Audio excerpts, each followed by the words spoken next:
Entrez. Ernestine Micou. Oui. Vous êtes flic? Inspecteur Maigret. C'est pas moi. C'est ma copine qui a fait le coup. Où est-elle? Je sais pas. Cherchez-la, c'est votre métier? Habillez-vous et suivez-moi.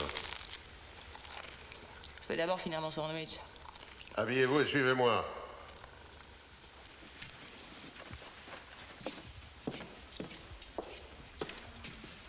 Je suis bien comme ça, non?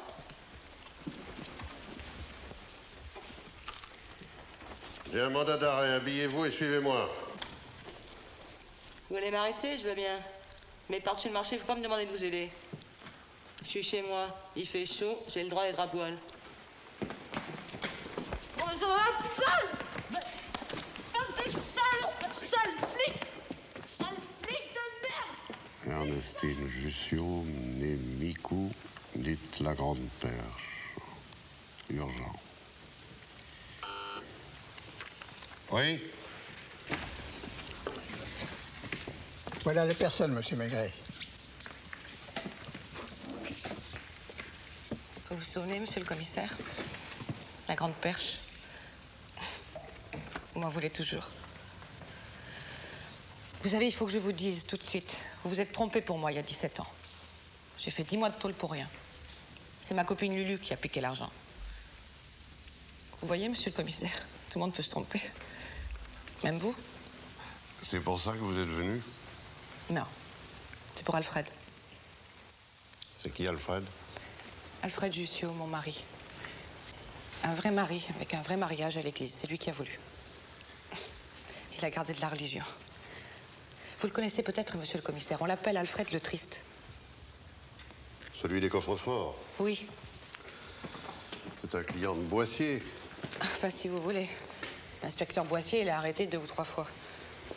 La dernière, Alfred a tiré 5 ans à Fred. Vous vous êtes disputé, il vous a tabassé? Non, pas du tout. Il ferait pas de mal à une mouche. Alors qu'est-ce qu'il a fait? Rien. Seulement, il s'est mis dans de sales draps sans le vouloir. Où est-il? Je ne sais pas. Il a disparu? Il faut aller voir Boissier, c'est pour lui. L'inspecteur Boissier, c'est les cambriolages. Vous, c'est les homicides. Il a tué quelqu'un? Non. Monsieur le commissaire, je vous le jure. Je le connais, c'est insensible. Il se met à pleurer pour un oui ou pour un non. Alors qu'est-ce qu'il a fait, ce brave homme? Il a fait un coup. Pas la nuit dernière, la nuit d'avant. À Neuilly. Asseyez-vous. Vous étiez avec lui? Non. Non, il a jamais voulu que je fasse le guet. C'est un solitaire. Quand il prépare un coup, il passe des heures à observer les lieux et les habitudes des gens. Alors c'est à Neuilly qu'il a travaillé? Oui.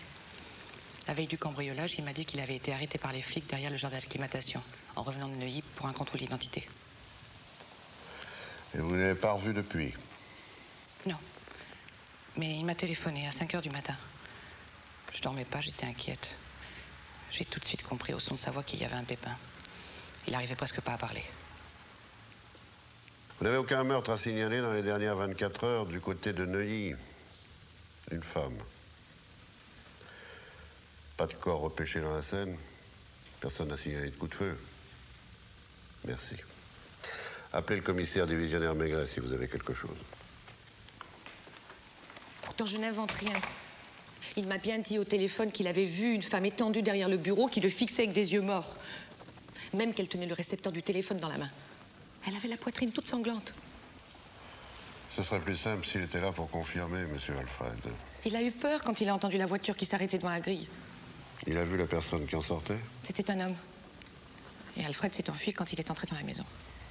Il a laissé son matériel sur place? Oui. Il m'a dit au téléphone qu'il quittait Paris, il a paniqué.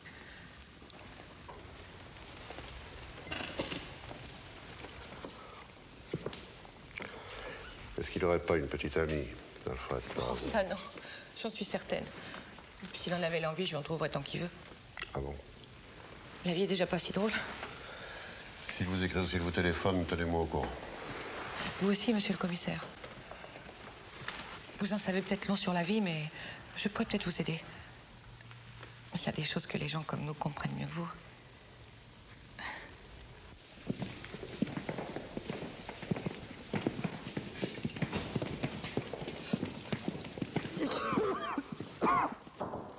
Entrez. Bonjour, commissaire. Bonjour, Boissier.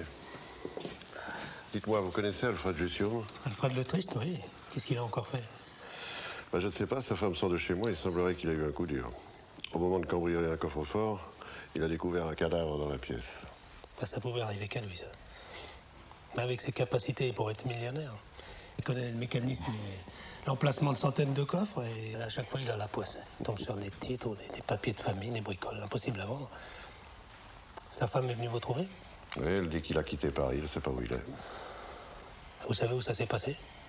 Du côté de Neuilly, une maison avec un jardin bordé d'une grille. Enfin, c'est vague. C'est peut-être suffisant. Laissez-moi une minute.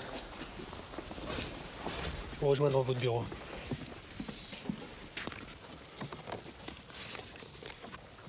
Il a travaillé 10 ans chez Planchard, le fabricant de coffres-forts. C'était un de leurs meilleurs spécialistes. Quand il en a eu assez de les installer, il s'est mis à les cambrioler. Je vais vous lire ses états de service. Ce que je voudrais plutôt, c'est la liste des coffres-forts qu'il a installés. Vous saviez que je l'avais? Bien sûr. On ne devrait pas le dire, commissaire, mais ça m'empoisonnerait d'arrêter un Pierrot comme lui. Et surtout de l'envoyer en cabane. La dernière fois, ils lui ont mis 5 ans. J'avais presque envie d'engueuler son avocat, un minable, qui n'a pas su le défendre.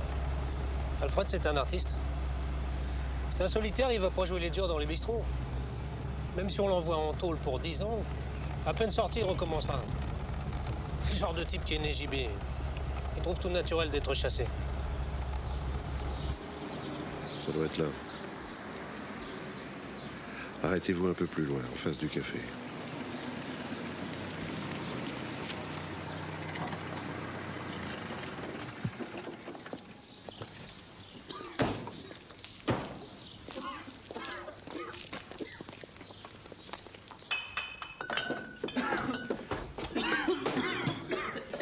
Messieurs?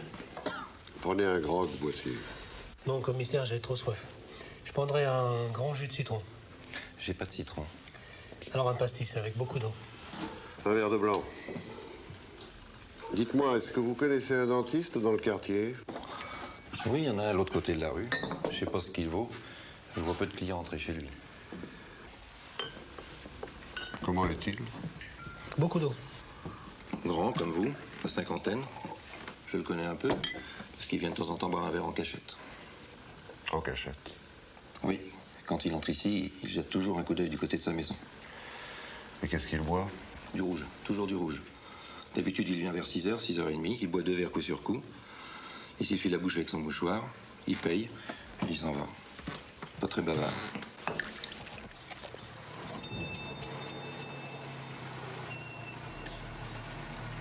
On a de la visite, commissaire. C'est pas le moment.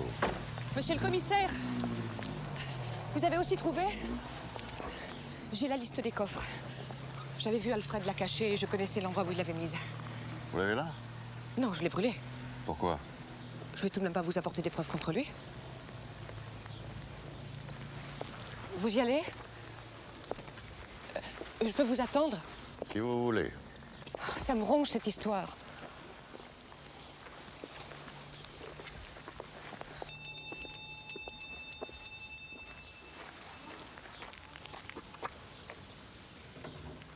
Vous avez rendez-vous?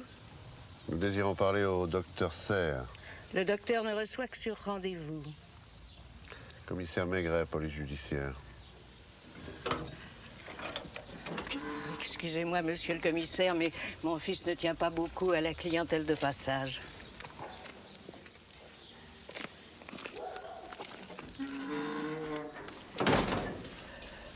Mon fils fait la sieste.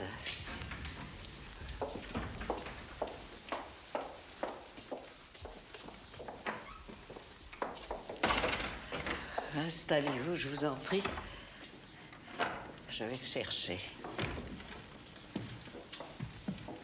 Je ne voudrais pas être indiscrète, monsieur le commissaire, mais vous savez, mon fils n'a pas de secret pour moi. Nous vivons ensemble depuis 50 ans, alors Avant d'aller le réveiller, pourrais-je savoir?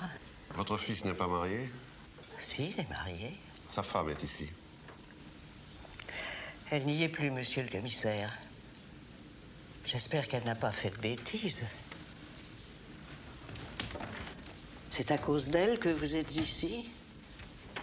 Asseyez-vous, je vous en prie.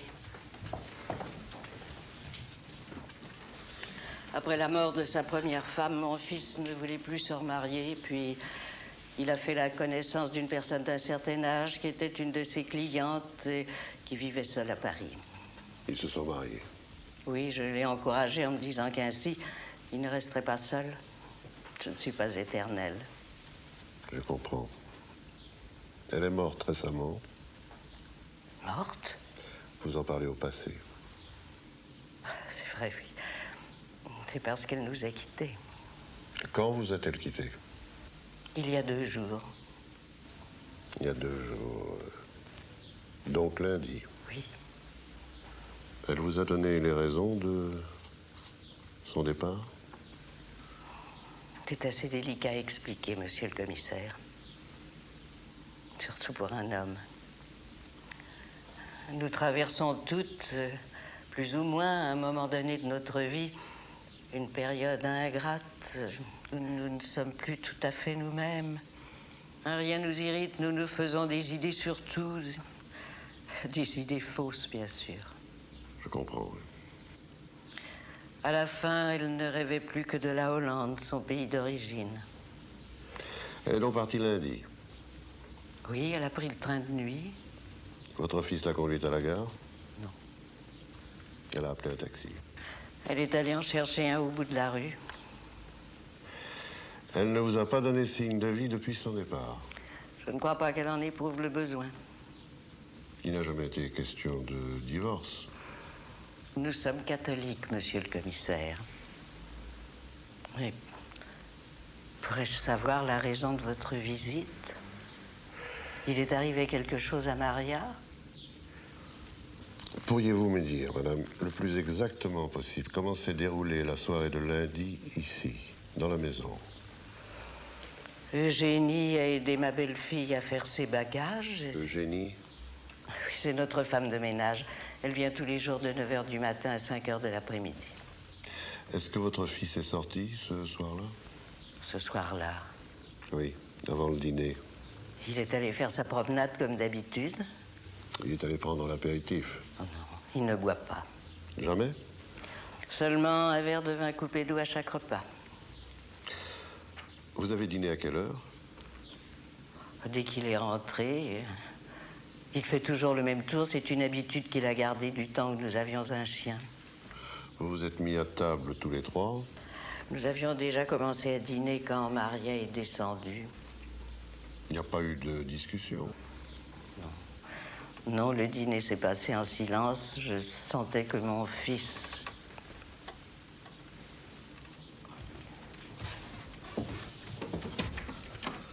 Entrez, monsieur Serre. Je demande pardon, mais... J'ai entendu du bruit. Ces messieurs sont de la police. Commissaire Maigret, inspecteur Boissier. Votre mère nous disait que votre femme était partie avant-hier. Qu'est-ce que ces messieurs désirent exactement? Je ne sais pas. À vrai dire, nous bavardions en vous attendant, monsieur Serre. Votre mère nous a appris que vous faisiez la sieste. En fait, si nous sommes là, mon confrère et moi, c'est qu'il y a tout lieu de croire que vous avez été victime d'une tentative de cambriolage. Mais qu'est-ce qui vous a donné cette idée? Nous recevons parfois des informations confidentielles. Des indicateurs. Par exemple, Je regrette, messieurs. vous n'avez pas été cambriolé? Si je l'avais été, j'en aurais moi-même informé la police. Vous possédez bien un coffre-fort, n'est-ce pas? Je suppose que je suis en droit de ne pas vous répondre. Effectivement. Je ne vois pas d'inconvénient à vous dire que j'en possède un. Si je ne me trompe, il s'agit d'un coffre Planchard installé il y a environ 15 ans. Je ne me rappelle pas de la date d'installation. Et puis, cela ne regarde personne. Vous dormez au premier étage, votre mère et vous-même? Votre bureau est au rez-de-chaussée. Je peux jeter un coup d'œil? Bien sûr, monsieur le commissaire. Vous verrez par vous-même qu'il n'y a pas eu de cambriolage. Vous voyez que tout est en ordre. Ah, il y a beaucoup de livres de droit. Mon mari était avocat. Il ne faut pas en vouloir à mon fils de sa mauvaise humeur, vous savez, mais le départ de sa femme. Vous êtes satisfaits, messieurs? Voulez-vous voir la cuisine et le cabinet dentaire? Non, merci.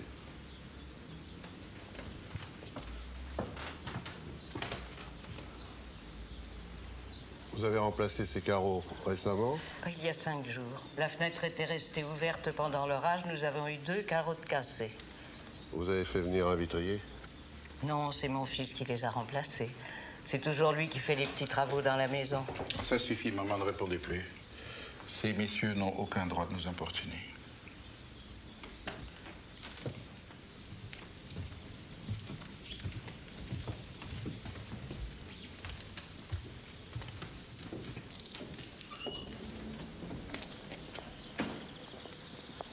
Monsieur le commissaire? Ah, je l'avais oublié. Alors? Il n'y a pas de cadavre. Et personne n'a essayé de les cambrioler. Il manque pas un carreau à une fenêtre? Si, 2. Ils ont été cassés par l'orage de la semaine dernière. Il mente.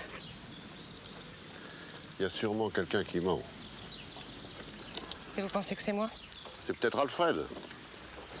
Je vois pas pourquoi il m'aurait téléphoné au milieu de la nuit pour me raconter cette histoire. Moi non plus. Au revoir, commissaire.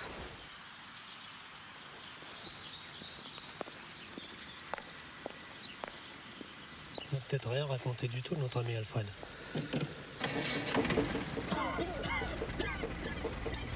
Dites donc, voici, il faut soigner votre grippe. Restez quelques jours au lit.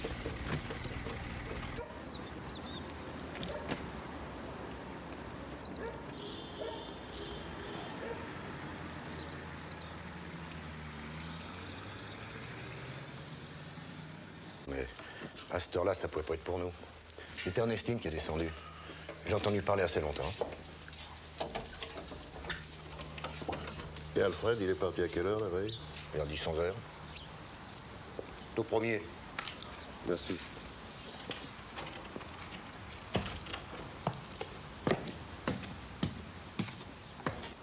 Ah, c'est vous? Excusez-moi. Vous voyez les temps ont changé. Entrez. Vous avez des nouvelles d'Alfred? Non, rien, pas un mot, pas un signe. C'est curieux, vous ne trouvez pas? Il se méfie, il doit penser que je suis surveillée. Vous pouvez fouiller si vous voulez, hein. Allez-y.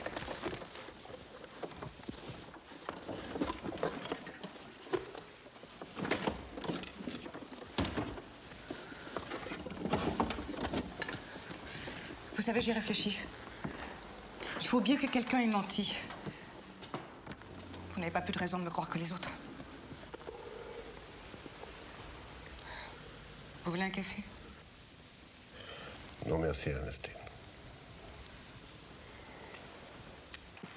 Monsieur Maigret. Monsieur Maigret. Il y a une dame qui vous attend depuis 1 heure.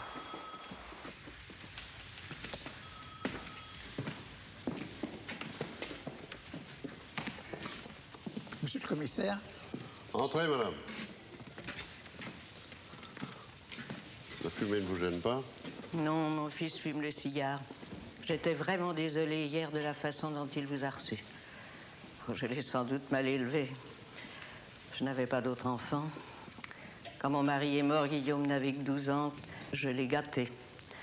Asseyez-vous, je vous en C'était prie. le seul homme dans la maison. Nous avons toujours vécu ensemble tous les deux.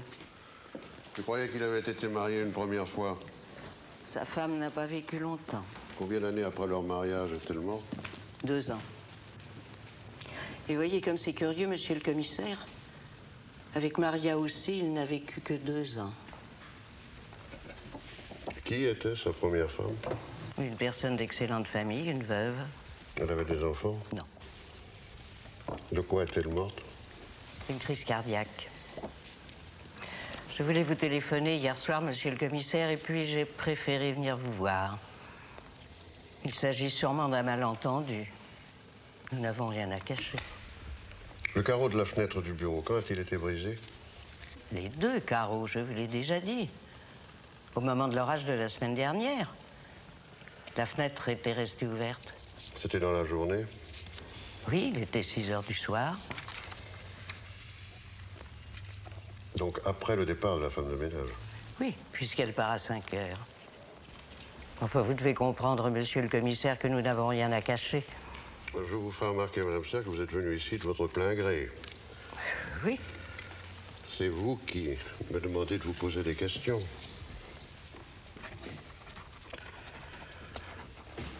Bien.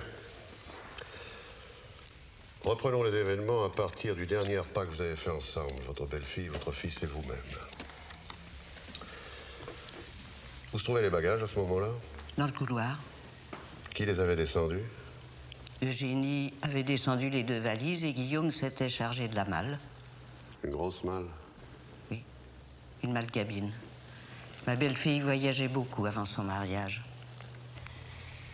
Vous n'avez pas assisté au départ de votre belle-fille? Non. Ce sont des situations pénibles, je préfère éviter les émotions. Je lui ai dit au revoir en bas, dans le salon, et je suis montée dans ma chambre. Où se trouvait votre fils à ce moment-là? Dans son bureau, je pense. Vous ignorez s'ils ont eu une dernière conversation? Ça m'étonnerait, je n'ai rien entendu. Oh, vous étiez au premier étage. Vous croyez que vous auriez pu entendre les bruits d'une conversation dans le salon, porte fermée?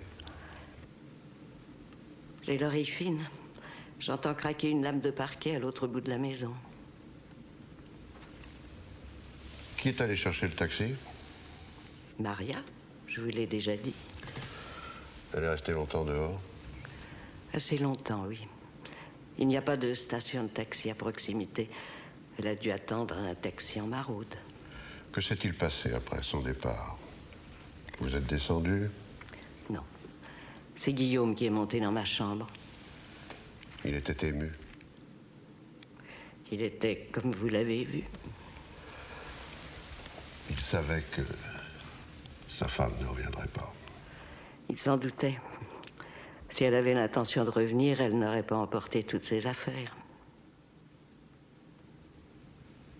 Vous n'avez plus quitté votre chambre?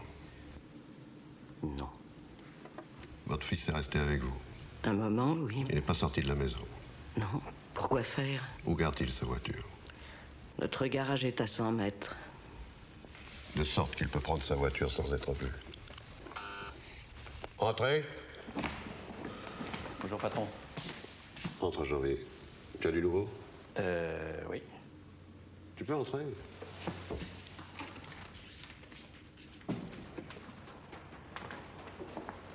La personne s'appelle Maria Van Hertz. Elle a 51 ans. Elle est originaire de Sneek, en Hollande. Avant son mariage, elle habitait une pension de famille rue de Longchamp, à Neuilly. Et le taxi? On l'a pas encore retrouvé, mais Vanier s'occupe de la gare. Bon, c'est très bien. Appelle-moi dès que tu as du nouveau.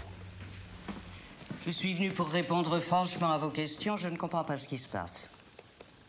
Parce que vous êtes inquiète. Hier, vous avez parlé d'un cambriolage. Maintenant, vous paraissez préoccupé au sujet de Maria. Je suis troublée, je l'avoue. Vous n'avez pas reçu de ces nouvelles? Je ne compte pas en recevoir. Vous me cachez certains faits, monsieur le commissaire. Asseyez-vous, madame. Un homme s'est introduit cette nuit-là chez vous Pourquoi faire? pour cambrioler le coffre-fort. Qu'a-t-il emporté? Rien. Il n'a rien emporté parce qu'à un certain moment, sa torche électrique a éclairé un objet qu'il ne s'attendait pas à trouver dans la pièce. Quel objet? Un cadavre. Un cadavre de femme. Qui pourrait bien être celui de votre belle-fille. Il vous a dit cela.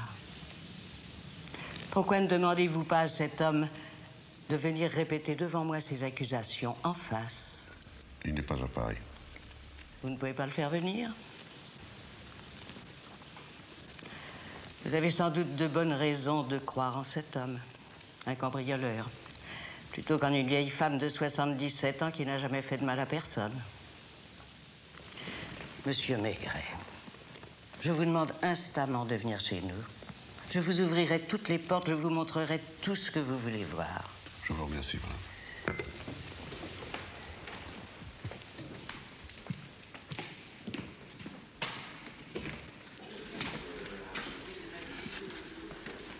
Quand je serai partie, essayez de vous mettre à ma place. Essayez d'oublier que vous passez votre vie à vous occuper de crimes. Imaginez que c'est à vous que l'on pose les questions que vous m'avez posées et que c'est vous que l'on soupçonne. Je n'y manquerai pas, madame.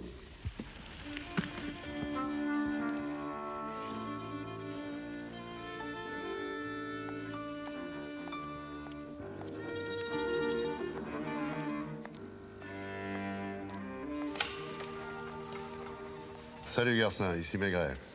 Je vais bien, merci. Écoute-moi, c'est délicat. Tu vas sauter dans une voiture et te rendre au 43 bis rue de la Ferme. Janvier t'a dit, bien. J'ai besoin de voir le dentiste seul. Le temps presse, le type n'est pas commode et j'ai pas le temps de faire un mandat. Faut agir vite avant que sa mère rentre. Elle sort d'ici.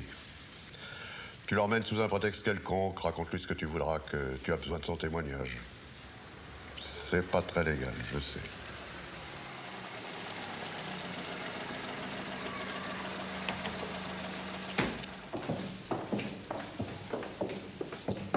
Entrez. Inspecteur, on vous demande. Excusez-moi. Comment ça s'est passé? J'ai fait faire une convocation par le commissaire. Je lui ai présenté le papier, il l'a lu et m'a suivi sans dire un mot. Il est là, il n'a pas desserré les dents. Bon, allons-y. Bonjour, monsieur Serre. Je vous demande pardon de vous avoir dérangé, mais j'aimerais que vous répondiez à quelques questions. J'ai reçu une convocation du commissaire de police de Neuilly. Dois-je comprendre que vous refusez de me répondre? Catégoriquement. Très bien. Bien, le commissaire de police va vous recevoir. Je n'aime pas beaucoup ce genre de situation. Moi non plus. Tu peux le faire venir.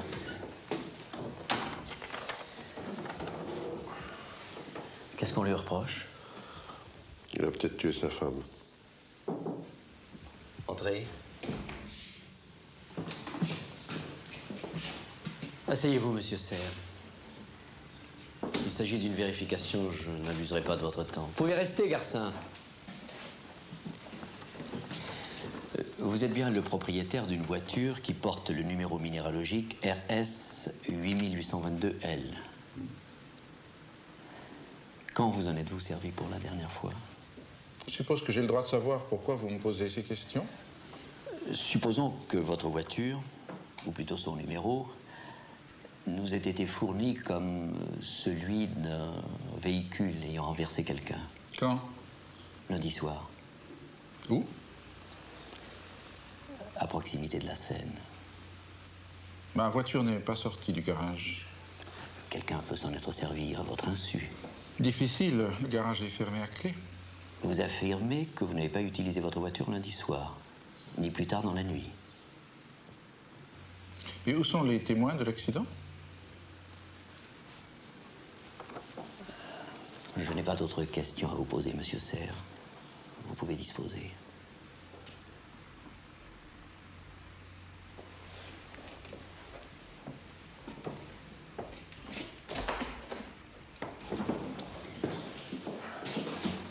J'ai fait ce que j'ai pu. J'ai vu.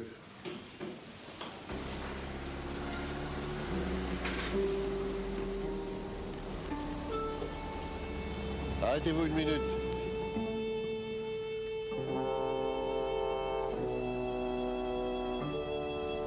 Bon, et puis donc, continuez.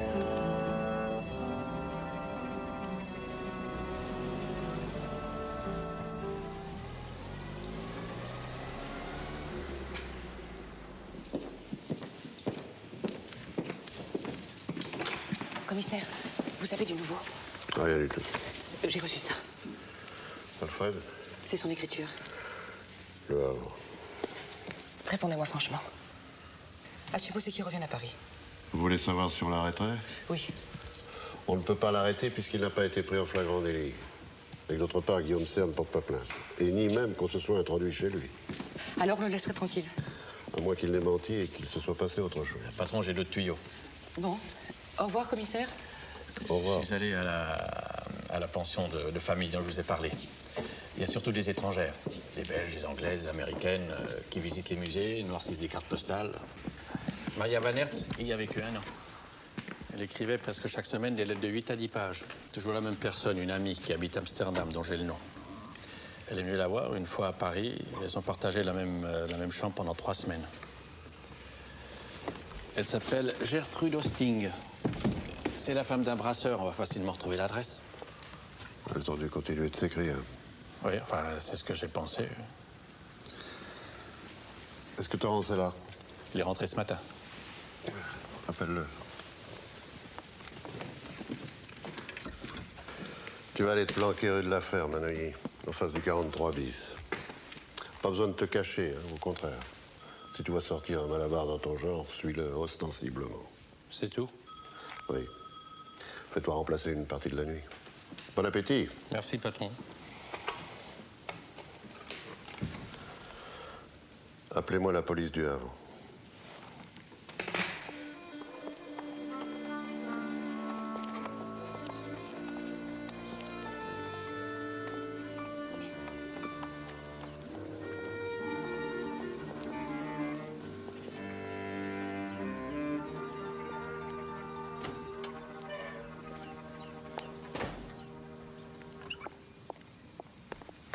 Suivez-moi. Madame Eugénie, Qu'est-ce que vous me voulez? bavardez un instant avec vous. J'ai pas le temps. Je suis de la police. J'aimerais vous poser quelques questions. Qu'est-ce que vous pensez de vos patrons? Des chiens. La vieille Madame Serre aussi? Pire. Je vais vous reconduire. J'aime pas les flics. Ah, mais c'est votre droit. Et la belle fille, vous ne l'aimiez pas? Elle raflait tout ce qu'il y avait dans le garde-manger. À l'heure du déjeuner, je trouvais plus rien de ce que j'avais préparé. Vous savez quand elle est partie? Lundi, c'est ici. Mais pourquoi vous voulez la retrouver? On a de bonnes raisons de croire qu'elle a été assassinée. Pour les arrêter? Nous n'avons pas encore de preuves. Et qu'est-ce que je viens faire là-dedans, moi? Vous vous souvenez bien de la journée de lundi? Très bien. Vous avez aidé Madame Serre, la jeune, à faire ses bagages.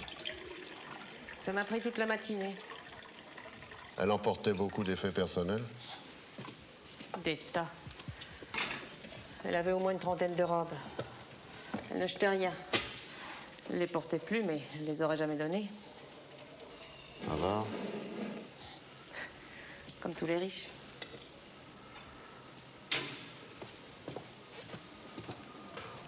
On m'a dit qu'elle était partie avec une malle et 2 valises. Exact. Elle restait partie en camion la semaine d'avant. Mon mari savait? Bien sûr. Elle était décidée depuis longtemps. Depuis quand? Depuis sa dernière crise. Chaque fois qu'elle avait une crise, elle disait qu'elle voulait retourner dans son pays. Des crises de quoi? Le cœur. Elle était cardiaque. Pareil. Elle prenait des médicaments? Ils en prenaient tous les 3. Chacun son petit flacon ou sa petite boîte à pilules devant son assiette. Ils se disputaient souvent? Il y avait des semaines où ils se parlaient pas. Elle restait dans sa chambre. Qui? Maria ou la mère? La hollandaise. Passait ses journées à écrire des lettres. Il me les donnait toujours à moi. C'était toujours pour la même personne. À Amsterdam. Gertrude Hosting. Ouais, quelque chose comme ça. Ouais, en tout cas, c'était bien Gertrude. Vous travailliez déjà pour eux quand ils se sont mariés? Non. Vous ne savez pas qui travaillait avant vous dans la maison? Il change tout le temps de femme de ménage. C'est le facteur qui me l'a dit. Dès qu'on connaît la maison, on s'en va. D'ailleurs, moi, à la fin de la semaine, je me sauve. Pourquoi? Parce que j'en ai assez de voir la vieille compter les morceaux de sucre dans le sucrier. On est sournoise avec ça. Toujours poli. Une façon de vous regarder comme si vous étiez moins que rien. Mardi matin, quand vous avez repris votre travail, vous n'avez rien remarqué de spécial? Non. Vous n'avez pas remarqué dans le bureau une vitre cassée pendant la nuit? Vous n'avez pas senti une odeur de mastic? Vous vous trompez de jour. Quel jour était-ce? 2 ou 3 jours avant. La nuit du gros orage. Vous en êtes sûr? Certaines. Il y avait 2 carreaux de cassés. Et j'ai dû cirer le plancher parce que la pluie avait pénétré. Qui les a remplacés? Monsieur Serre. Il a dû aller chez Gillot, le quincaillier de la rue de Longchamp. Ils sont tellement radins qu'ils ne font jamais venir un ouvrier s'ils peuvent s'en passer. C'est le dentiste qui débouche les cabinets. Bien. Vous pensez qu'ils l'ont tué? J'en sais rien.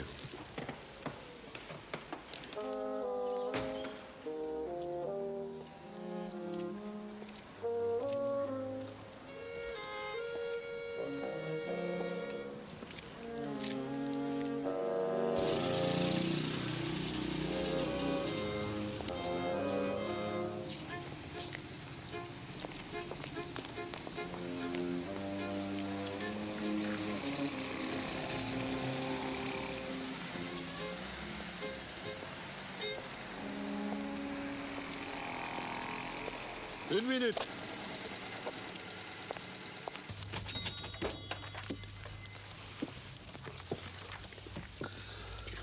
Bonsoir. Vous vendez du verre à vitre? On ferme, monsieur. Police judiciaire. Oh, pardon. Qu'est-ce que je peux pour vous? Vous connaissez Monsieur Serre, le dentiste? Oui, il a un compte chez nous. Vous l'avez vu récemment? Je l'ai servi la semaine dernière. Il a acheté du verre à vitre et du mastic. C'était quel jour? C'était le lendemain de l'orage. Vendredi, je crois. Vendredi. Bien, merci. Je peux regarder dans les livres de compte? Il est revenu cette semaine. Pardon? Il est revenu mardi. Il a acheté une vitre aux mêmes dimensions. 41 sur 45. Vous en êtes certain? Bien sûr que j'en suis certain. C'était le premier client de la journée. C'est à quelle heure? J'ouvre à 8 heures. Vous l'avez inscrit sur le registre? Bien sûr. Je vais envoyer quelqu'un pour le photographier. Surtout, ne détruisez pas la page. Commissaire Maigret, de la police judiciaire.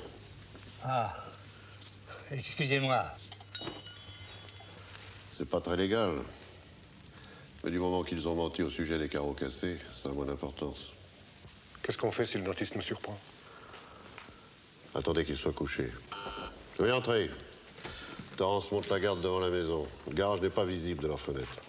Bon travail.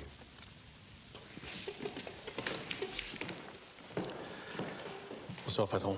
J'ai pu repérer Gertrude Hosting à Amsterdam. Elle parle assez mal le français. J'ai déniché une interprète à l'ambassade des Pays-Bas. Vous l'avez attendue à la gare d'Amsterdam mardi matin. Et elle n'est pas arrivée. Qu'est-ce qu'elle dit? Elle dit qu'elle est inquiète. Elle demande si Maria est morte. Peut-être, madame. Je vous passe une traductrice. Demandez-lui de m'envoyer les lettres de ces 15 derniers mois. Dag, mevrouw Van Oosting. Ah, et puis une chose très très importante.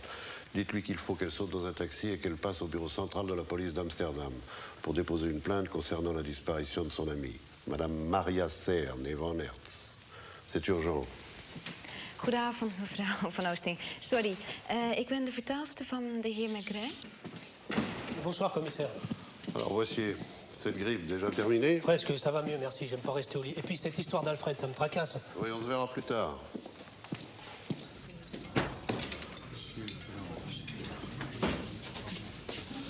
Excuse-moi, je t'ai fait attendre. C'est fini? Non, pas encore. J'attends un télégramme d'Amsterdam. Je dois faire avancer l'enquête. Tu as l'air réjoui, on dirait que tu es en train de faire un bon tour à quelqu'un. Ah oui, c'est un peu ça. Christian, un verre de blanc. Qu'est-ce que tu veux manger? Je ne sais pas. Du poisson, peut-être? Moi, je prendrais bien quelques huîtres. Tu m'accompagnes au bureau après? Au bureau? Oui, mais attention. Pas de commentaires sur la poussière et le désordre. Promis. Ça s'est bien passé? Sans problème. Alors? On aura les photos dans 20 minutes. Entre. Vous avez trouvé quelque chose? On a examiné toutes les parties de la voiture. Elle n'a pas dû rouler depuis 2 ou 3 jours. Il n'y a pas de désordre à l'intérieur. Par contre, j'ai relevé 2 éraflures dans le coffre. Comme si on y avait mis un colis encombrant et lourd. Ça pourrait être ça, oui. Une malle ou une caisse. Pas de tache de sang? Non. Pas de cheveux non plus. T'as eu l'impression que la voiture avait été nettoyée récemment? Pas extérieurement, mais j'ai l'impression que l'intérieur a été très soigneusement brossé, car j'ai eu du mal à recueillir de la poussière. Bon, je vais monter pour examiner ce que j'ai pu récolter. Bonsoir, madame. Bonsoir.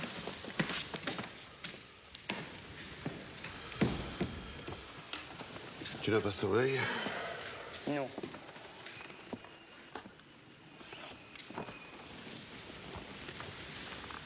C'est toujours comme ça? Quoi? Ton travail? Ça dépend. Il s'agit d'un meurtre? C'est probable. Tu connais le coupable? Et il sait que tu le soupçonnes? Ça doit être affreux. Pour la pauvre femme, ça n'a pas dû être très gai non plus. Entrez. Télégramme, commissaire. Merci. C'est la demande d'enquête de la police d'Amsterdam. On peut rentrer à la maison, madame Maigret.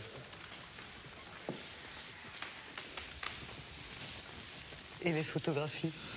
Elles n'apporteront rien. Tu crois? Les analyses de Moers non plus. Pourquoi? L'assassin a pris des précautions?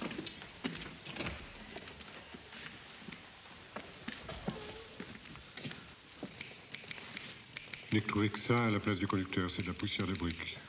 Des briques? Des briques pour la construction.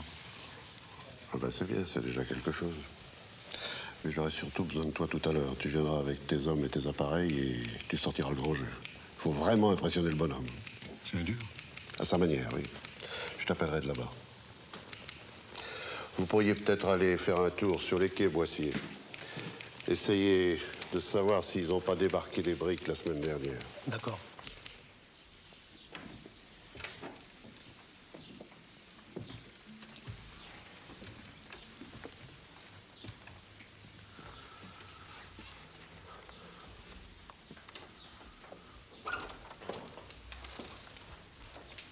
Vous avez un mandat? Bonjour, monsieur Serre. Le voici.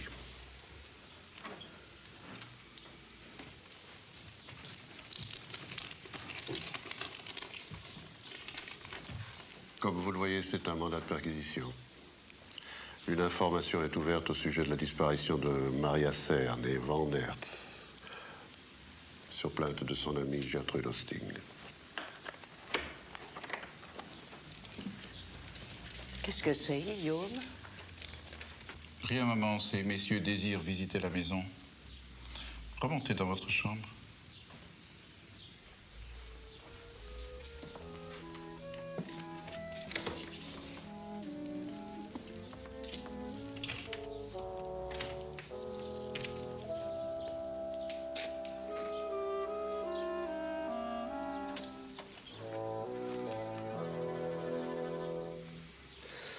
Je comprends bien, c'est comme dentiste que vous avez fait la connaissance de Maria Van Hertz. Vous saviez qu'elle était riche.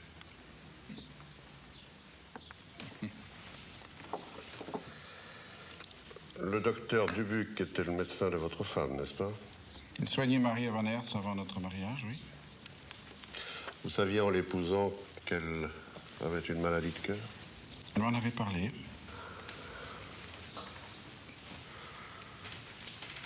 Votre première femme aussi est morte d'une maladie de cœur. Oui. Vous trouverez le certificat de décès dans la chambre de ma mère.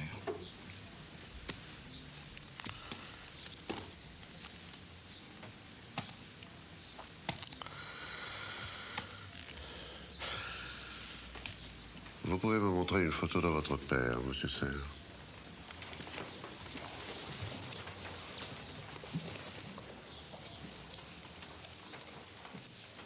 Moi, je n'en vois pas.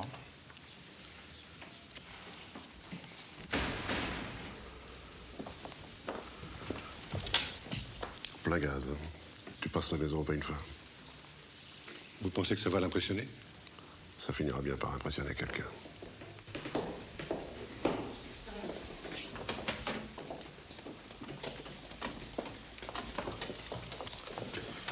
Je vais essayer de trouver quelque chose sur le père. Vous voulez que je m'en occupe? Non, merci.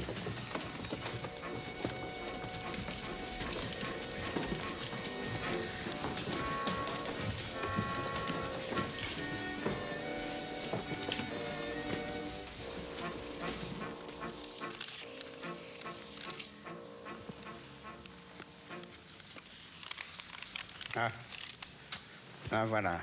Alain Serre. Il est de dos. Nous étions ensemble à la faculté. Il est mort il y a une 30aine d'années. Quel genre d'homme était-ce? De quoi s'agit-il, mon petit Maigret?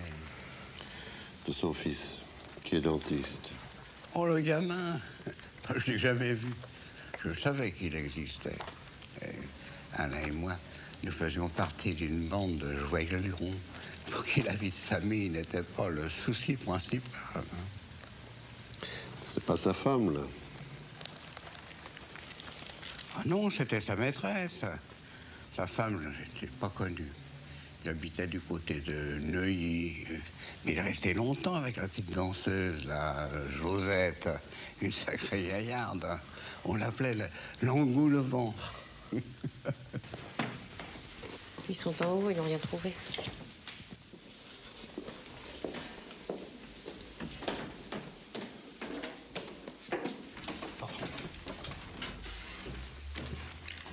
Je ne sais plus où me mettre, monsieur Maigret. Qu'est-ce qu'il cherche? Mon Dieu, pourquoi l'avons-nous laissé partir? Si j'avais pu prévoir. C'est à vous, monsieur Serre. À qui voulez-vous que ce soit?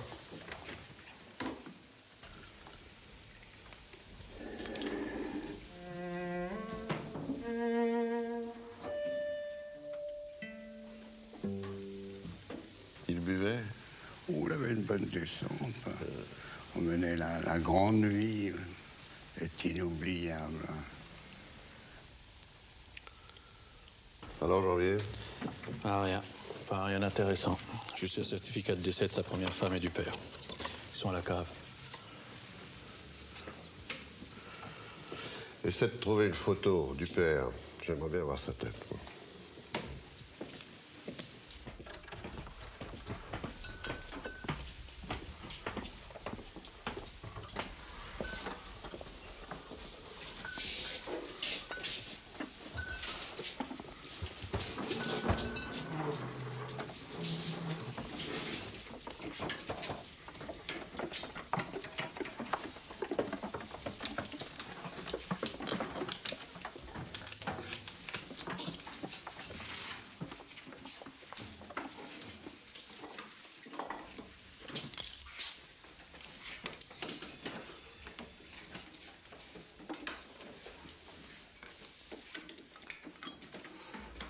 Allez vous habiller, monsieur Serre.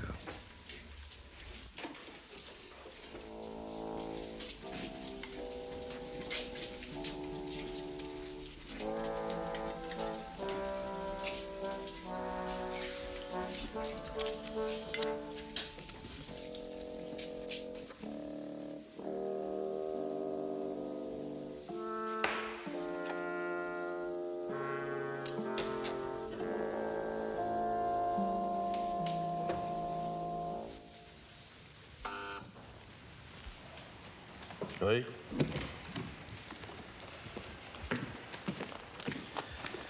les lettres de Madame Serre à son amie Gertrude Hosting.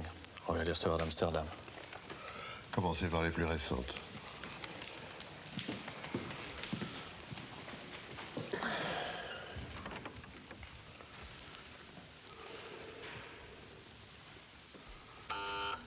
Entrez.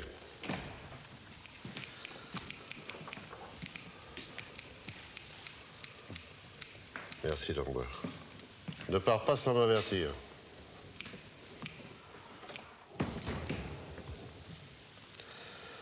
Voulez-vous lire cela, monsieur Serre?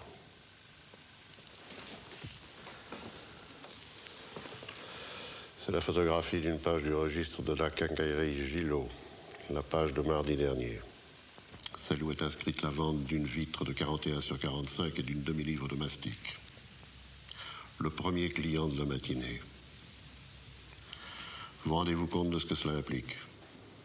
Dois-je comprendre que vous m'inculpez? Officiellement, vous êtes ici comme témoin, mais je peux vous inculper. Ce qui vous permettrait de vous faire assister par un avocat. J'ai pas besoin d'avocat. Vous avez une maladie de cœur, monsieur Serre? Hypertrophie du cœur, comme vous, probablement. Votre père est mort d'une maladie de cœur quand vous étiez adolescent, n'est-ce pas? Oui. Votre première femme est morte d'une maladie de cœur.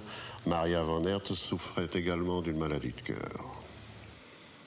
Grande partie des gens meurent de défaillance cardiaque, c'est dans les statistiques. Vous êtes assuré sur la vie, monsieur Serre? Depuis mon enfance, oui. Par contre, je n'ai pas vu de police sur votre mère. Ah, ma mère n'est pas assurée. Votre père l'était? Oui. Votre première femme aussi? Vous avez trouvé les documents dans la chambre de ma mère? C'est exact. Et votre seconde femme? C'est assez courant de nos jours. Ce qui est moins courant, monsieur Serre, c'est de conserver tout cet argent chez vous. Plusieurs millions en espèces et en or dans un coffre-fort. Des milliers de gens sont dans mon cas. Une fortune qui ne rapporte aucun intérêt.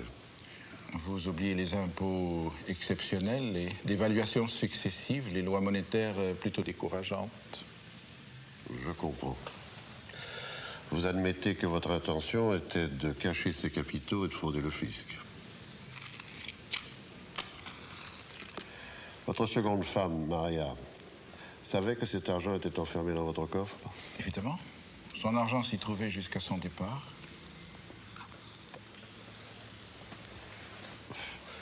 Je n'ai pas trouvé de contrat de mariage parmi vos papiers. Elle se mariait sous le régime de la communauté des biens. Ça paraît surprenant, étant donné vos âges. Un contrat nous aurait forcés à établir un inventaire de nos biens respectifs. Votre femme était riche? Elle est riche. Plus riche que vous? À peu près autant. Sa fortune se trouve en France? En partie. Elle a hérité d'une fromagerie en Hollande. Sous quelle forme gardait-elle ses autres biens?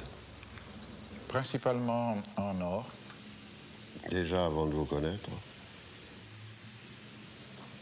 Je vois où vous voulez en venir. Oui, c'est moi qui lui ai conseillé de vendre ses valeurs et d'acheter de l'or. Cet or se trouvait donc dans votre coffre-fort? Oui. Jusqu'à quand? Lundi, en début d'après-midi, et quand Maria est descendue, je lui ai remis ce qui lui appartenait. Cette somme était donc dans une des deux valises ou dans la malle lorsque votre femme est partie? Je le suppose. Comment puis-je savoir, monsieur Serre, que l'argent que nous avons trouvé chez vous était seulement votre argent, et non le vôtre et celui de votre femme?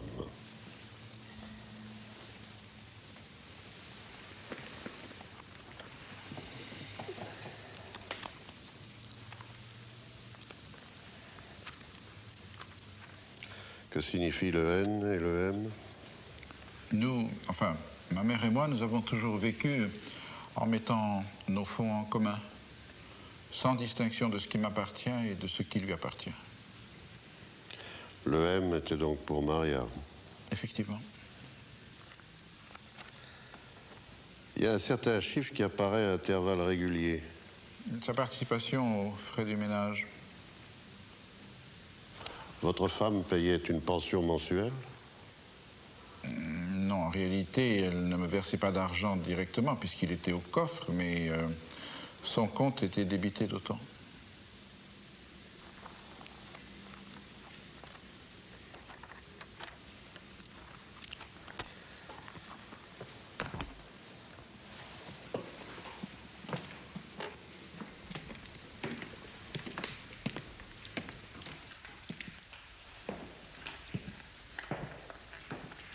Allô, c'est moi. Ne m'attends pas, j'entrerai tard. Oui, ce sera long. Merci.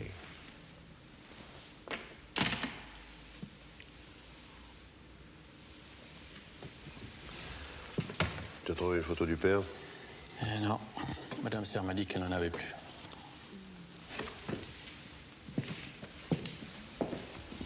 C'est parti pour la nuit. Il va falloir penser aux munitions.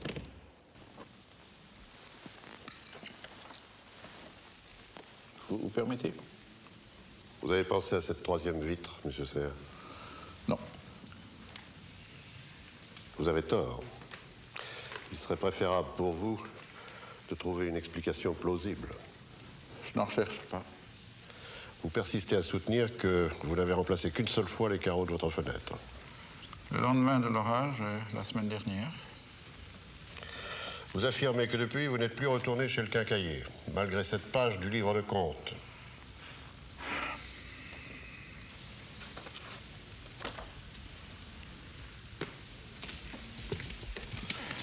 Janvier, tu veux venir un instant? Mon inspecteur va enregistrer cette partie de notre entretien. Vous lui répéterez exactement ce que vous venez de me dire.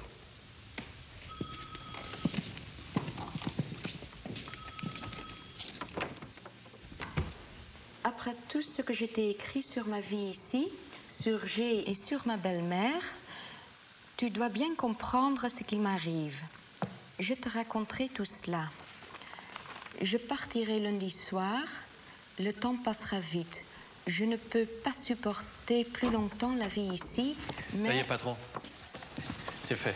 Il vous attend. Je viens. Intéressez-vous essentiellement aux trois. Maria Van Hertz, son mari, la belle-mère. Ce qui m'importe, c'est de savoir comment ils vivaient ensemble, sous le même toit. L'argent, l'alcool, la relation du couple. La jalousie, peut-être. Et puis essayez de trouver quelque chose sur le père, l'avocat. On n'a aucune trace de lui. Ni lettres, ni photos. C'est curieux. C'est comme s'ils l'avaient rayé de leur vie. Je peux vous demander un verre d'eau? Vous ne préférez pas un verre de vin rouge? Eh oui, cela fait partie du jeu. Vous avez peur de votre mère que vous êtes obligé de vous cacher pour boire? C'est une question? Non, vous n'êtes pas obligé de me répondre.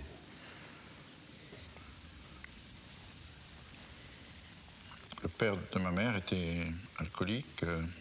Ses deux frères étaient alcooliques. La sœur de ma mère a fini ses jours dans un asile d'aliénés. Il n'y a jamais eu d'alcool à la maison. Ma mère a vécu dans la terreur de me voir boire, moi aussi. Elle croit que c'est une tendance héréditaire. Vous aimez beaucoup votre mère, monsieur Serre? C'est normal, hein. Nous avons toujours vécu tous les deux seuls. Un peu comme un ménage. Qu'est-ce que vous voulez dire? Est-ce que votre mère est jalouse? Pardon? Cela arrive souvent, dans le cas d'une veuve avec son fils unique. Est-ce que votre mère se montrait jalouse de vos relations? Vous avez beaucoup d'amis? Quel rapport avec la soi-disant disparition de ma femme? Je n'ai pas trouvé chez vous une seule lettre venant d'un ami. Une seule photo de groupe, comme on en trouve chez la plupart des gens. Une autre chose m'a frappé au cours de notre visite. Toutes les photographies que nous avons trouvées ne concernent que la famille de votre mère. Pas un seul portrait de votre père, ni de sa famille. Cela ne m'a pas frappé. Est-ce que vous savez quand elles ont été détruites? Non. Quelle image gardez-vous de votre père. Ça a fait partie de l'interrogatoire? Non. Notre conversation n'est pas enregistrée. Votre père était avocat. Oui. Quel genre d'existence menait-il? Une existence exclusivement familiale ou bien avait-il une vie mondaine? Sortait beaucoup. Avec votre mère? Très peu. Il avait des maîtresses? Je n'en sais rien. Votre père est mort dans son lit? Dans l'escalier de la maison. Vous étiez là? Non, j'étais sorti. Quand je suis rentré, il était déjà mort depuis 2 heures. Qui l'a soigné? Le docteur Dutilleux.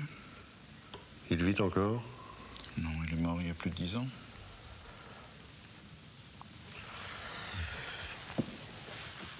Vous étiez présent quand votre première femme est morte? Répondez, s'il vous plaît. Oui, j'étais dans la maison. Où étiez-vous? Dans mon bureau. Quelle heure était-il? Environ 9 heures du soir. Votre femme se trouvait dans sa chambre? Elle se sentait pas très bien. Votre mère était avec elle? Je me souviens pas. C'est votre mère qui vous a appelé? Je crois. Votre femme était morte quand vous êtes arrivé dans la chambre? Non, elle a vécu encore 15 ou 20 minutes. Elle est morte quand on sonnait à la porte. Quel docteur? Le Dutilleux. C'était votre médecin de famille? Oui. Pourquoi n'avez-vous pas signalé à la police qu'on a essayé de vous cambrioler? Je n'ai rien à signaler à la police. Où est votre femme, monsieur Serre? Il faudra bien que nous la retrouvions.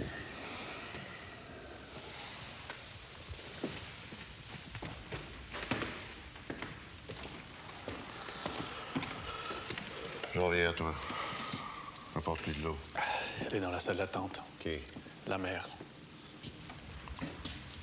Tant mieux. Installez Vanier derrière la porte pour qu'il prenne en sténo. J'ai décidé de partir. Je n'en ai encore parlé à personne. La vieille dame ne s'en doute pas. Elle est toujours aussi souriante, à condition que je fasse tout ce qu'elle désire. C'est la femme la plus égoïste que je connaisse. Pour Guillaume, ce sera un soulagement de me voir partir. Il sait depuis le début qu'il n'y a rien de commun entre nous. Je n'ai jamais pu m'habituer à l'odeur de sa peau. Comprends-tu maintenant pourquoi nous n'avons pas partagé la même chambre? Vous prétendez, monsieur Serre, que vous n'avez pas vu le chauffeur de taxi? Pourtant, il avait fallu qu'il descende pour porter les bagages. Je ne suis pas sorti de la maison. Après 2 ans, j'ai le même sursaut chaque fois qu'il lui arrive de venir me trouver. Heureusement, ce n'est pas souvent. Je pense qu'il vient en croyant de me faire plaisir. Ou parce qu'il estime que c'est son devoir. Ou bien c'est sa mère qui le lui dit.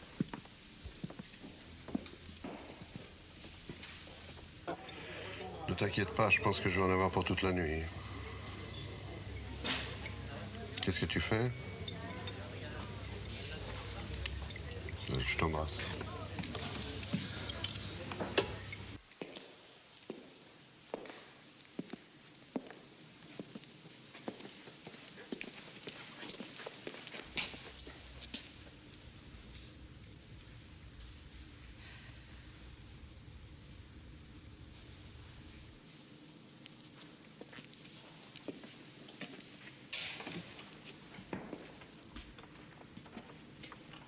Votre femme est revenue avec le taxi. Vous n'avez pas aidé à transporter la malle?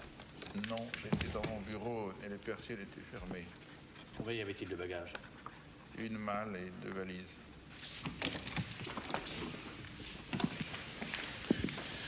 Vous comptez me retenir encore longtemps? Cela dépendra de vous. Vous ne croyez pas qu'il serait plus simple et moins fatigant de me dire la vérité? À quel moment avez-vous tué votre femme? Je ne l'ai pas tuée. Tu peux aller manger, Janvier. Fais-nous monter des sandwichs et de la bière. Bien, patron. Pourquoi avez-vous épousé Maria Van Hertz? Ma mère avait peur que je reste seul un jour. Pour elle, je suis encore un enfant. Elle s'imagine que j'ai besoin de quelqu'un pour s'occuper de moi. Et pour vous empêcher de boire. Asseyez-vous.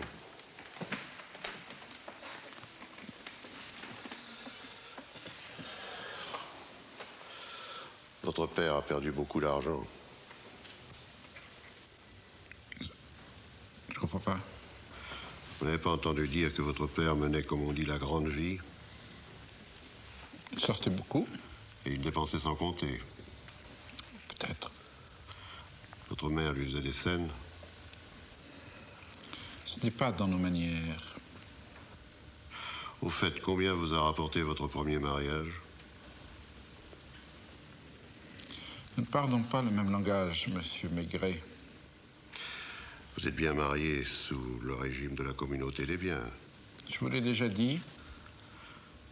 Votre première femme avait de la fortune. Vous en avez donc hérité. Ça vous paraît anormal? Tant que le corps de votre deuxième femme ne sera pas trouvé, vous ne pourrez pas hériter de sa fortune. Bah, je n'ai pas de raison d'hériter si elle est vivante. Vous croyez qu'elle est vivante, monsieur Serre? Je ne l'ai pas tuée. Et le quincaillier, lui, il vous a pris pour un autre quand vous êtes venu acheter une nouvelle vitre le mardi matin, à l'ouverture du magasin? Ma parole vaut la sienne. À condition que vous n'ayez pas tué votre femme.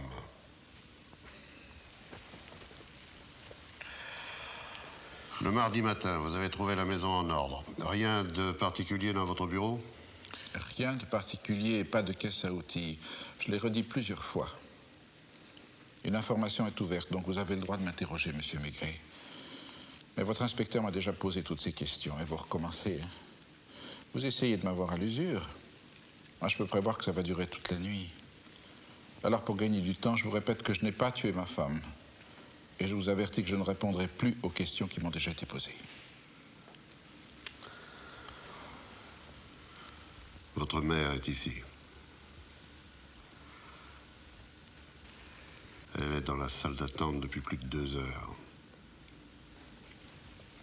Vous comptez la laisser y passer la nuit? Elle est libre, je ne vais pas l'en empêcher. Je voudrais pas faire votre métier.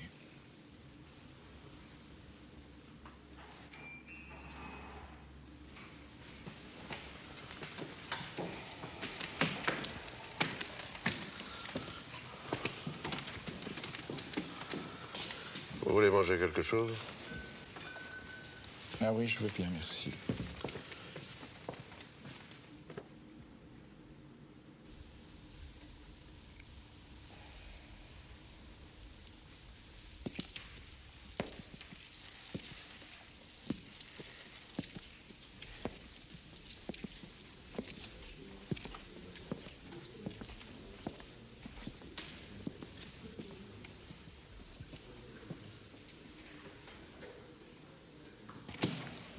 Vous désirez parler à votre mère? Non, je n'ai rien à lui dire. Est-ce qu'elle a mangé? Je l'ignore. Je vous répète qu'elle est libre. Elle ne sortira pas d'ici tant que j'y serai. Elle risque d'attendre longtemps. Comment est-elle? Elle va bien. Elle discute avec une ancienne prostituée. Elle parle beaucoup. Vous pourriez peut-être lui faire porter un sandwich? C'est déjà fait, monsieur Serre. Dis à Torrance d'emmener la grande perche chez Lucas.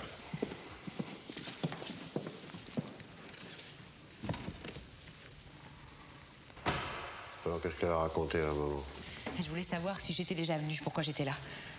Alors, je lui ai fait mon numéro. Je lui ai dit que mon mari voulait se battre au couteau et tout le team, quoi. Et puis, petit à petit, elle s'est mise à me poser des questions. Sur quoi? Sur vous? Alors, j'ai figuré le portrait. Je lui ai dit que vous arriviez toujours à faire parler les gens, quitte à employer la brutalité. Oh, c'est insensé. Je lui ai raconté que vous aviez gardé quelqu'un tout nu dans votre bureau pendant 24 heures en plein hiver et que vous aviez ouvert les fenêtres toutes grandes. Ça va pas, Ernestine. Mais ça marche, monsieur le commissaire, ça l'impressionne. Elle est moins sûre d'elle maintenant. Elle tend l'oreille à tout bout de champ. Elle m'a aussi demandé si vous les battiez. Avec un fouet?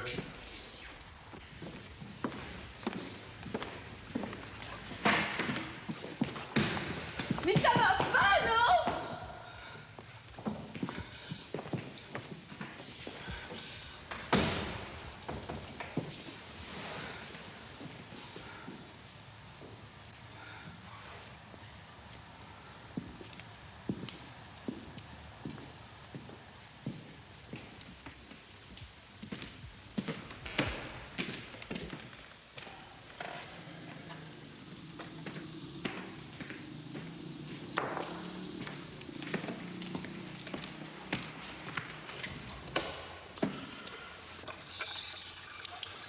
Votre mère est en train de s'imaginer que je vous torture.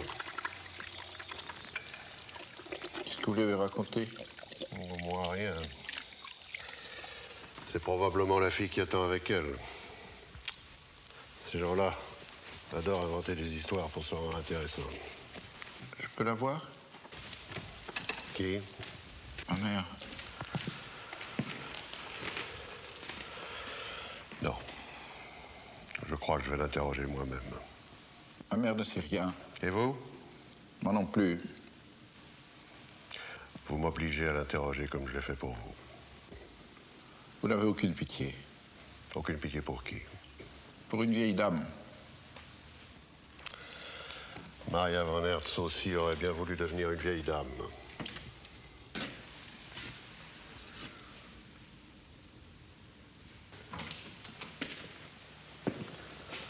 À toi, Janvier, je vais m'occuper de la mère.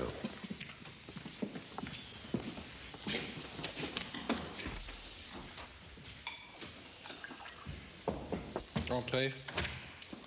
Il y a la grande dame qui voudrait parler au commissaire Maigret. Elle se sent mal. Elle attend dans le bureau de l'inspecteur Lucas. Une bière, Marcel? Ah, c'est pas de refus.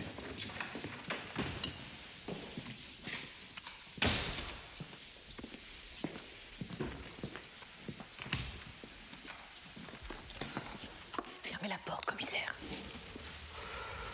Qu'est-ce qu'il y a? C'est rien, mais j'en pouvais plus de jouer la comédie. Elle est redoutable, cette bonne femme. Je sais pas comment vous tenez le coup avec le fils, mais elle est plus fortiche que moi. Elle s'est mise petit à petit à me poser des questions et j'ai vu que du feu. Tu lui as dit qui tu étais? Non, je sais pas comment elle a fait, mais elle a deviné. Devinez quoi? Que j'avais fait le tapin.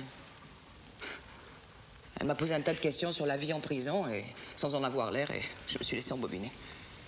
Tu lui as parlé d'Alfred? Oui, mais je lui ai pas dit ce qu'il faisait. Oh, il y a au moins 1 heure qu'elle m'interroge sur la vie en prison, à quelle heure on se lève, qu'est-ce qu'on mange, comment sont les gardiennes. Oh, vous auriez pas quelque chose d'un peu raide à voir? Oh, elle m'a tué, cette toupie. J'ai pensé que ça pourrait vous intéresser.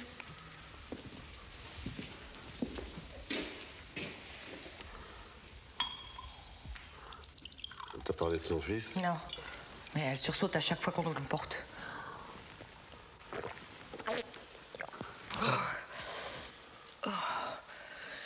Ah, et puis elle m'a posé une question qui peut peut-être vous intéresser. Elle m'a demandé si je connaissais des gens qu'on a guillotinés. Quelle heure est-il? 2 heures. Tu peux rentrer chez toi. Oh non, je reste.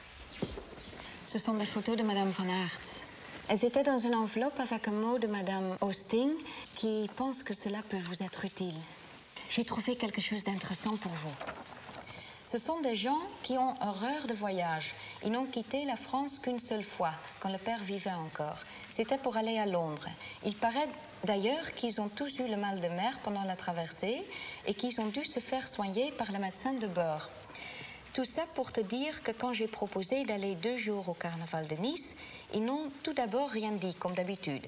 Et puis Guillaume est venu me trouver dans ma chambre pour expliquer que sa mère trouvait cela choquant.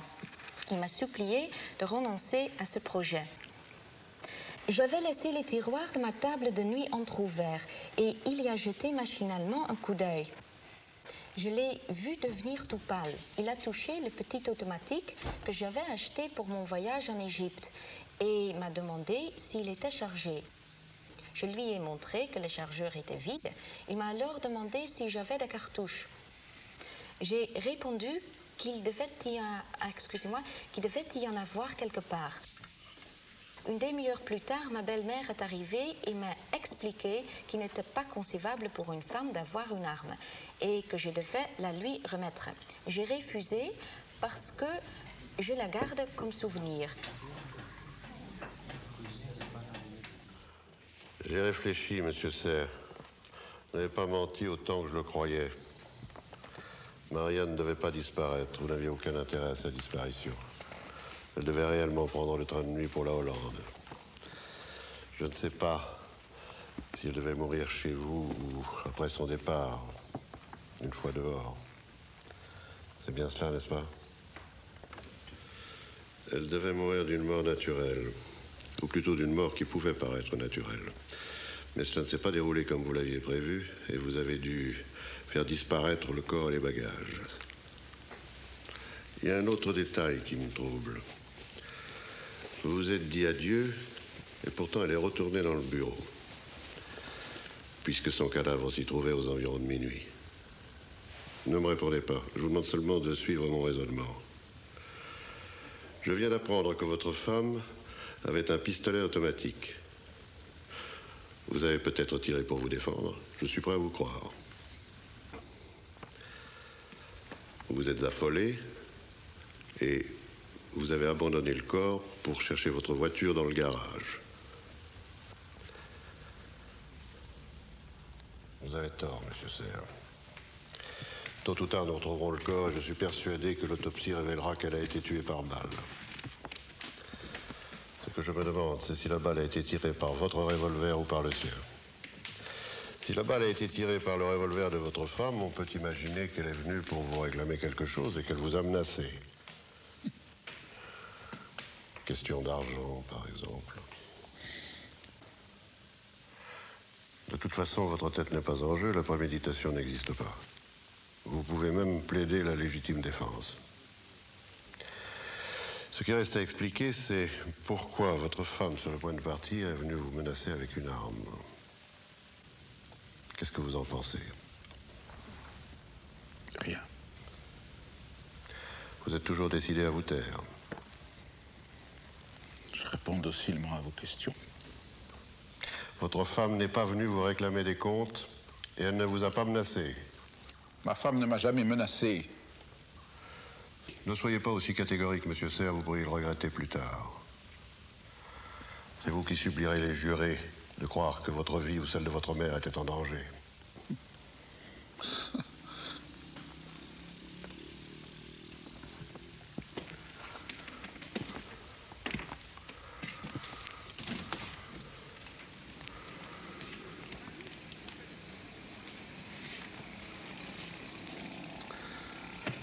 Vous n'aviez aucun intérêt à vous mettre un cadavre sur les bras. Je veux dire, un cadavre qu'on ne peut pas montrer. Quand votre première femme est morte, ça s'est passé de telle manière que vous avez pu appeler le docteur Duthieux pour rédiger le certificat de décès. Or, Maria souffrait comme elle d'une maladie de cœur. Elle aurait dû mourir d'une mort apparemment naturelle. Ce qui avait réussi avec l'une devait réussir pour l'autre. Mais il y a eu un pépin. Je ne l'ai pas tué. Et vous n'avez pas fait disparaître le corps, les bagages et les outils du cambrioleur. Il n'y a pas eu de cambrioleur. Vous aurez probablement la possibilité de le rencontrer dans quelques heures. Il s'agit d'un repris de justice bien connu de nos services. Il a mis sa femme au courant. Elle est dans la salle d'attente, en compagnie de votre mère. Allons, décidez-vous. Il est 3 heures du matin. J'ai rien à dire.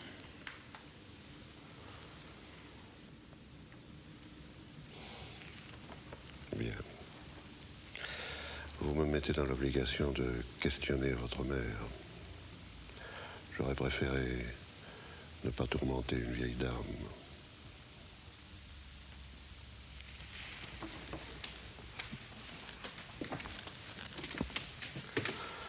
À toi, Jean-Yves.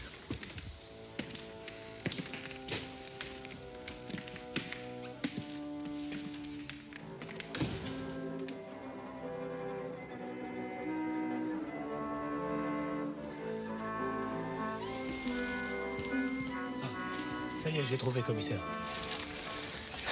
C'était facile, j'ai fait tous les quais de déchargement. Où tu as trouvé ça? Quai de Billancourt. Avec une seule péniche qui a déchargé des briques.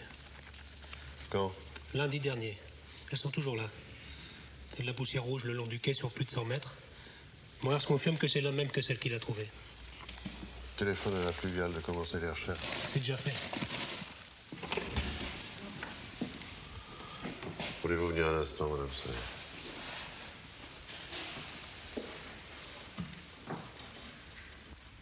Asseyez-vous, je vous prie.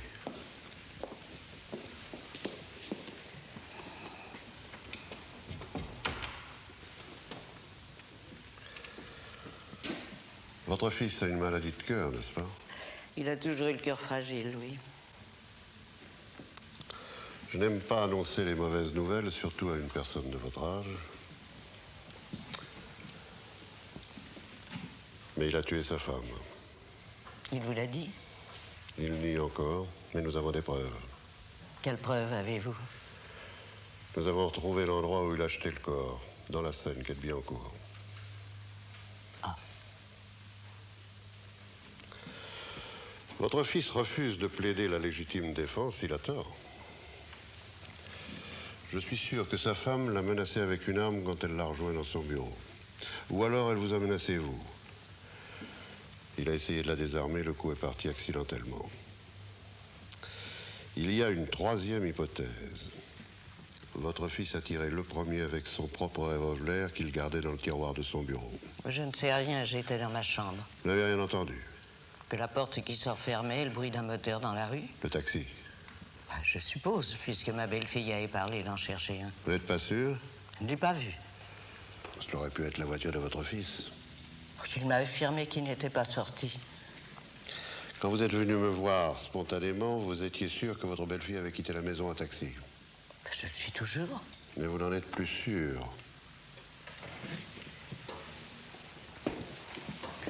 Écoutez, monsieur Maigret, depuis 2 jours, vous me posez sans cesse les mêmes questions. Je ne sais plus où j'en suis.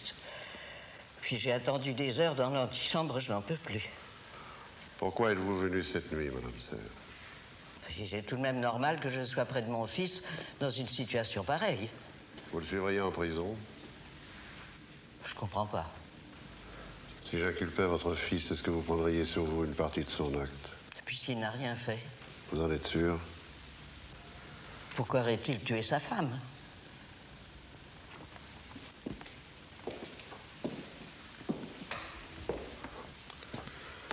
Êtes-vous certaine qu'il ne l'a pas tué? Pour autant que je le sache. Il y a une possibilité qu'il l'ait fait? Il n'avait aucune raison pour cela. Il l'a fait.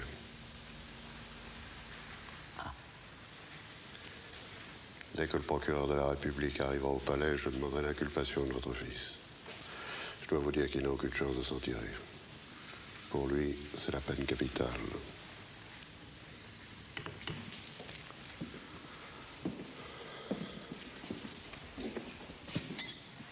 Sa première femme sera exhumée. Vous savez qu'on trouve la trace de certains poisons dans le squelette. Ça n'est pas possible. Ça n'est pas vrai, je ne vous crois pas, monsieur le commissaire. Vous cherchez à me faire souffrir. Laissez-moi lui parler. Laissez-moi seul avec lui quelques minutes, je suis sûr que je découvrirai la vérité. Vous avez passé toute la soirée de lundi dans votre chambre? Oui. Vous n'êtes descendu à aucun moment? Pourquoi serais-je descendu puisque cette femme partait? Enfin.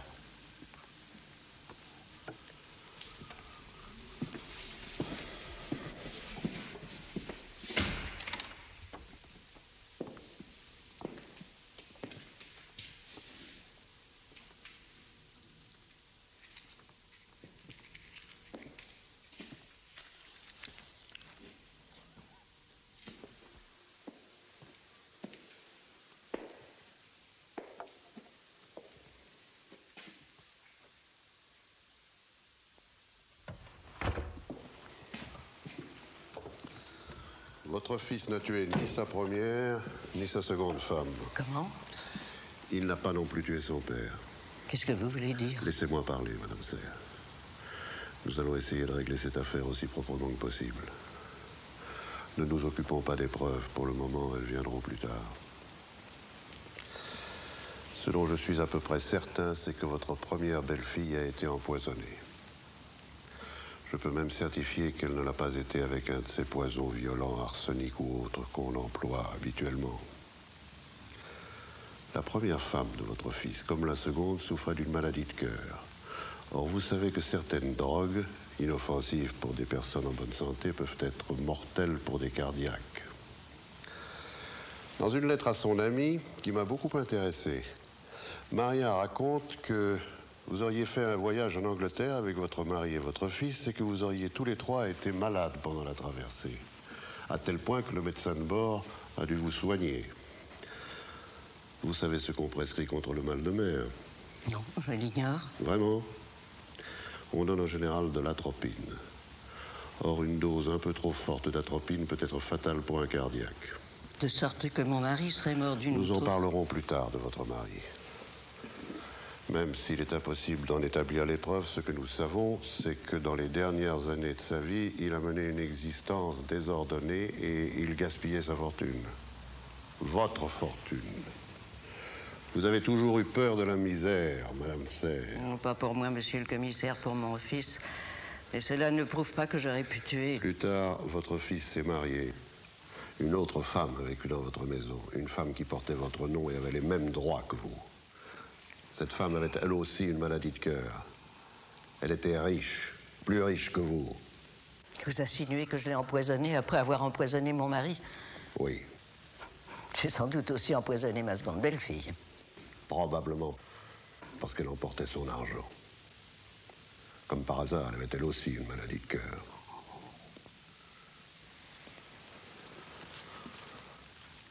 Ce que je me demande, c'est pourquoi le corps a disparu.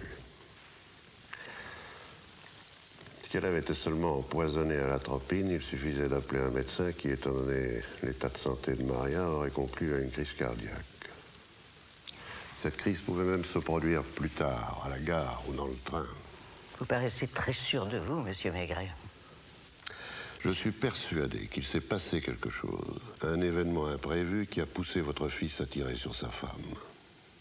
Supposez par exemple que Maria ait ressenti un premier malaise en téléphonant pour appeler un taxi. Elle se méfiait, elle vous connaissait. Elle venait de passer 2 ans et demi avec vous. Réalisant qu'elle est empoisonnée, elle se précipite dans le bureau où vous vous trouvez. Oh, comment pouvez-vous affirmer que je m'y trouvais? Parce que c'est vous-même qu'elle a immédiatement soupçonné. Je dois vous dire, Madame Serre, que la plupart du temps, 9 fois sur 10, les crimes d'empoisonnement sont l'œuvre de femmes. C'est vous qu'elle mettait en cause. Et si vous aviez été dans votre chambre, elle serait montée. J'ignore si elle vous a menacé avec son revolver ou si elle a saisi le téléphone pour appeler la police. Il ne vous restait qu'une solution. D'après vous, c'est moi qui l'ai tué. Non. C'est probablement votre fils qui a tiré. C'est lui qui a achevé la besogne. Entrez. Vous voulez boire quelque chose, patron? Non, tu peux aller dormir, petit. C'est fini pour toi.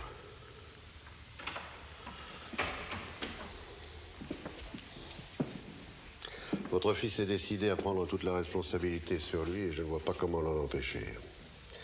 Il n'a pas parlé jusqu'ici, il est capable de tenir jusqu'au bout. À moins que... À moins que... Il y a quelques années, j'ai eu dans mon bureau un homme qui n'a pas desserré les dents pendant 14 heures.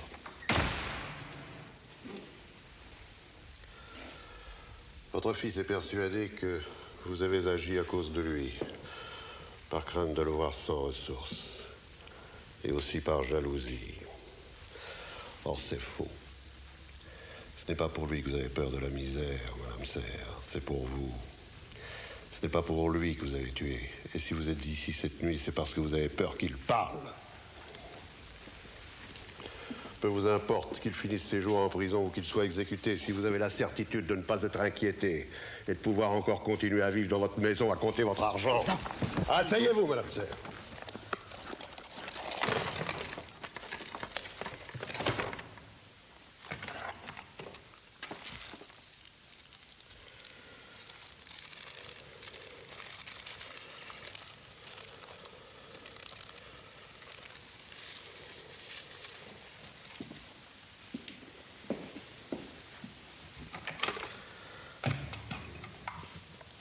Dis à Janvier de le laisser. Oui, c'est fini. Je n'ai rien avoué. C'est la même chose. J'aurais pu poursuivre l'expérience jusqu'au bout, vous accorder le tête-à-tête avec votre fils. Mais nous avons déjà assez de cadavres pour une seule vieille dame. Qu'est-ce que ça veut dire? Cela veut dire que vous lui auriez donné ces comprimés, qu'il les aurait pris pour son médicament et qu'il n'aurait plus jamais risqué de parler.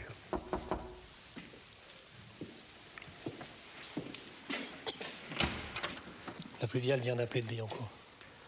Est-ce qu'Effandrier a repéré une malle assez grosse? Le reste va suivre. Tu peux l'emmener au dépôt. L'homme aussi, pour complicité.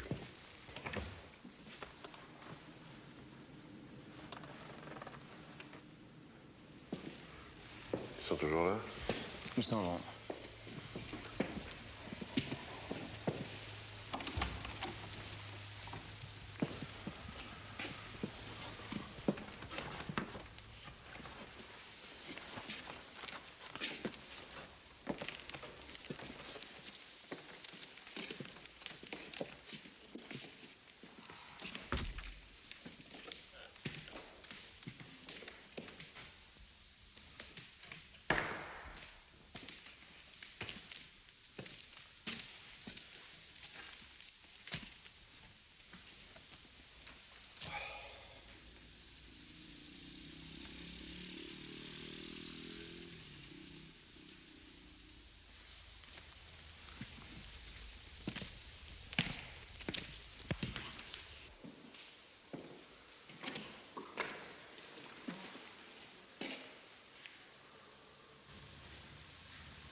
Ça y est, tu peux y aller.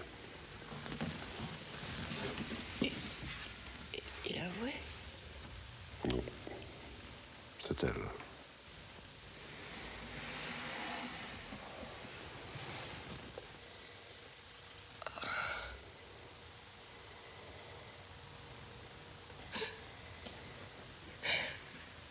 Qu'est-ce qui ne va pas, Ernestine?